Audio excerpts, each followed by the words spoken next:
మరి విశాఖపట్నంలో కనక మహాలక్ష్మి అమ్మవారు ఒక చెయ్యి తెగిపోయి ఉంటుంది అమ్మవారికి. మరి ఆవిడ ఎంత అనుగ్రహమూర్తి!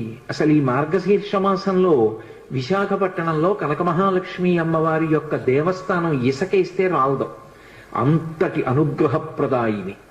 ఆ తల్లి పాదముల దగ్గరికి వెళ్ళి నమస్కరించాలి తప్ప ఆవిడ అనుగ్రహించలేనటువంటి విషయం లేదు.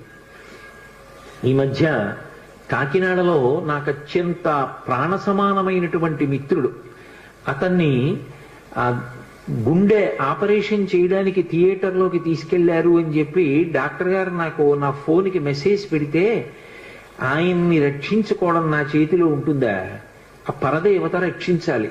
పసుపు నీళ్లతో కనక మహాలక్ష్మి అమ్మవారికి అభిషేకం చేశా సమయంలో. తిరిగి వచ్చాను, శుభవార్త విన్నాను. ఆ తల్లి గొప్ప అనుగ్రహప్రదాయిని. ఆ తల్లి ఏమి